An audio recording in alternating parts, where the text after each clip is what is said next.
জোঁটৰ চৰকাৰ এই মিত্ৰজোঁটৰ তৰফৰ পৰা অসম গণ পৰিষদ দলে পুনৰবাৰ ইয়াত কলিয়াবৰ বিধানসভা সমষ্টিৰ প্ৰাৰ্থী হিচাপে মনোনীত কৰিছে। আমাৰ ভাৰতীয় জনতা পাৰ্টি, BPF আৰু ৰাভা হাছং গণশক্তিকে ধৰি অসমৰ সকলো আঞ্চলিক দল বুলিয়ে ক'ব পাৰি।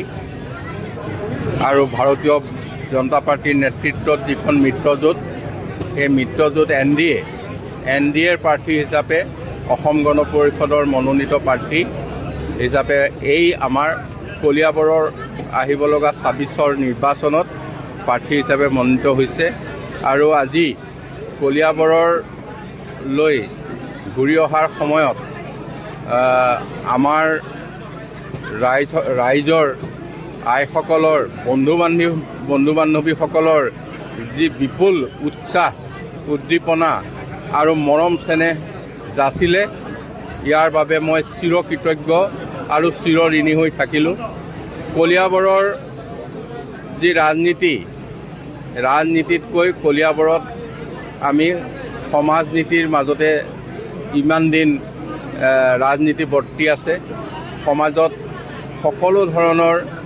সকলো দায়িত্বপ্ৰাপ্ত ব্যক্তিৰ আজি ইয়াত উপস্থিতি দেখিছোঁ আৰু তেখেতসকলে অন্তৰকৰণেৰে যি আশীৰ্বাদ দিছে, এই আশীৰ্বাদ শিৰত লৈ ভৱিষ্যতৰ দিনৰ কলিয়াবৰৰ সৰ্বাংগীন উন্নয়নৰ কাৰণে আগবাঢ়িবলৈ আজি প্ৰতিশ্ৰুতিবদ্ধ হৈছোঁ। কলিয়াবৰত নতুন এটা দলৰ প্ৰাৰ্থী দিছে আৰু তাৰোপৰি আন দল আছে, কি ক'ব এইসময়ত? এজন নিৰ্দলীয় প্ৰাৰ্থীও মনোনয়ন দিব বুলি জানিব পাৰিছে। কেনেধৰণে প্ৰতিদ্বন্দ্বী আগবঢ়াব? কলিয়াবৰত আচলতে যিখিনি লোক এটা পক্ষত সাধাৰণতে থাকে আৰু এইখিনি নিৰ্বাচনৰ সময়ত থাকে, আমি কলিয়াবৰত সকলো মিলিয়ে কলিয়াবৰখন আগুৱাই নিওঁ। হয়তো তেখেতসকল দুটা তিনিটা ৰাজনৈতিক দল বা দুটা তিনিটা হয়তো কেতিয়াবা নিৰ্দলীয়ও হ'ব পাৰে, তাত তেখেতসকল বিভক্ত হয়। কিন্তু আমি কলিয়াবৰৰ যি সিংহভাগ, সেই সিংহভাগত ডক্টৰ হিমন্ত বিশ্ব শৰ্মাৰ নেতৃত্বৰ এই মিত্ৰজোঁটৰ যি প্ৰাৰ্থী, এই প্ৰাৰ্থীয়ে ইয়াত সকলোতকৈ অগ্ৰাধিকাৰ পাই আহিছে আৰু ভৱিষ্যতেও পাব।